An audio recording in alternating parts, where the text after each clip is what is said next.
Hello hi नमस्कार मु welcome करुच्ची मोर एक नुआ वीडियो मु इंद्रजीत मु नहीं आसी एक ओटीटी रिगार्डिंग नोटिफिकेशन जो थे गत ओटीटी रे बहुत पिला मन दुख करते ओटीटी क्रैक करि पार नथिबे। तो जो माने ओटीटी क्रैक कर मो तरफ बहुत बहुत धन्यवाद एवं जो माने क्रैक करि पारि नाहंती तो से एक सुवर्ण सुजोग कई मन दुख करते नहीं। ओडिशा गवर्नमेंट बा बीएससी ओडिशा तरफ आपण मानक एक नोटिस जारी करा जायछि। देखंतु ये नोटिस टी जो थिरे ओटीटी 2026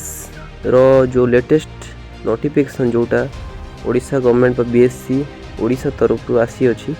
जो थिरे लिखा अछि जे it is for all OTT 2026 aspiring candidate that the Board of Secondary Education Odisha is going to conduct the OTET during the third week of May। तो खुशी हो जातु कि आपण मानक पई आउ गोटे सुजोग ए सुजोग को आपण माने हाथ छड़ा करंतु नहीं पिला माने। आ मु एतिकी भरोसा अछि जे आपण माने जा हेले भी ए 2026 OTET जो मे रे आसीबा को जाउची एतरे आपण माने क्रैक करि परिबे एवं आपण माने भी जणे जूनियर टीचर हेई परिबे। तो कई मन दुख करिबार नहीं जहाँ तो हो जाइए पिला माने। तो यही थर्ड वीक ऑफ मे 2026 से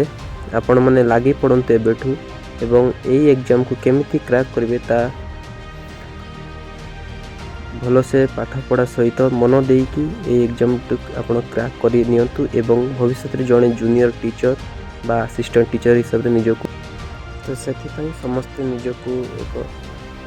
भल टीचर होकि देखातु जो थे कि आप 2026 रे आसवाक जाऊँगा जो सब आम पोस्ट आस निज पोस्ट गोटे आप निजे क्रैक करें और गोटे भविष्य एक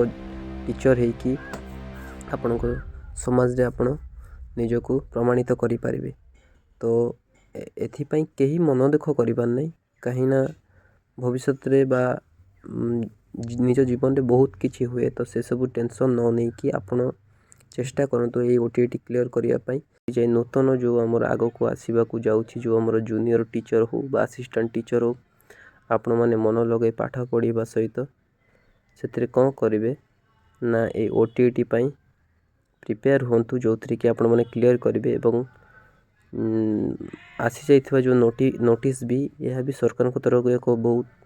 भल पदक्षेप जी मु मन करुँची। तो आपण मन किसी मन दुख करिबार नहीं आपण मन आउ एक चांस बा सुवर्ण सुजोग आपण एटा को अप्लाई करंतु। तो जेते बेले एटा अप्लाई आसीबो मु एटा को आपण मन को जणै देबे अप्लाई बेले। तो मो चैनल को सब्सक्राइब करके रखि थांतु एथिरे जो लेटेस्ट नोटिफिकेशन पई मु आपण मन को जणै देबी। धन्यवाद।